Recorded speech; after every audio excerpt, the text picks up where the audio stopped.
And what about dihydrogen monoxide? Did you know how many foods are made with dihydrogen monoxide? It's the same primary ingredient found in acid rain, which also causes deadly asphyxiation in thousands of people per year. It's also known as H2O, or water, which really is the primary ingredient in acid rain, and people do drown in water. I wanted to use this video to talk about, American culture and just kind of how a lot of us go about things without even realizing it. Which ice is healthier? This natural ice from a pure crystal lake in the natural outdoors, or this artificial ice from a man-made machine? It's funny, but there really was a time when people trusted this natural ice more, despite all the bird poop and fish pee. Now, we live in an influencer society. We live in a society where superficiality runs rampant. We set many of the world trends right here.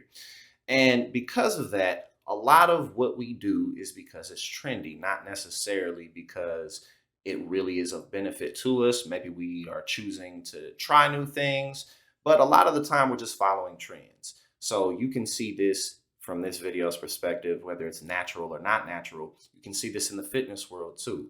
You know what I'm saying? A lot of the time people are in the gym just so they can post pictures so they can get a lot of likes. And a lot of the most famous fitness influencers, they've had surgery. You know what I'm saying? They've had surgery on this, they've had surgery on that. Their entire bodies are synthetic. And then they're just selling you an image that you can look like this. But a lot of the time you really can't look exactly like that unless you've had your body operated on in certain types of ways. So this type of culture permeates across all markets. Okay, which fruit is healthier? This clean, safe, preserved can of peaches, or these dirty, unclean peaches exposed to nature and bugs and rot? It's funny, but there was a time when people also distrusted natural things.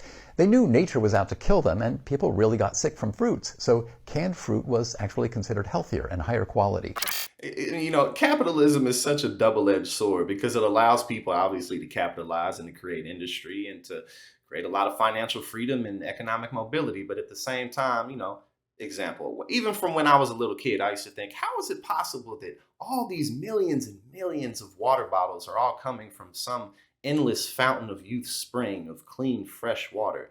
I used to think this has to just be, this is just tap water. They're just cleaning the tap water because they would have long run out of rivers. And then obviously the oxymoron, again, the double-edged sword I was talking about. This is this natural spring water and it's so good for you. And we're selling it in billions and billions of plastic bottles that take hundreds of years to decompose, and that now microplastics are floating throughout all of our bloodstreams and we can find them inside. That's what this natural approach has created. So again, the double-edged sword reality of capitalism. My point is, we have funny attitudes about natural, and we flip-flop.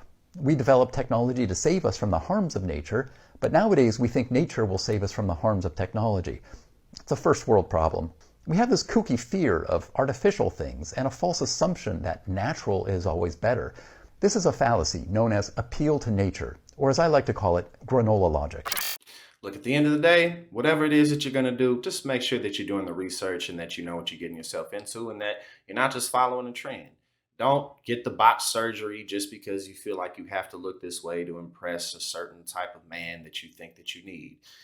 Don't follow a trend, a diet, because you think that no, make sure that you're getting the right amount of nutrients. Don't pursue a career. Don't date different types of people just because you think you're supposed to because of the example that society's setting. Make sure that you're really, really thinking about things all the way through, and make sure that you're doing things for you first and foremost. Make sure that you're, just really wanting to grow, make your life more positive, make yourself a more positive person for other people to know.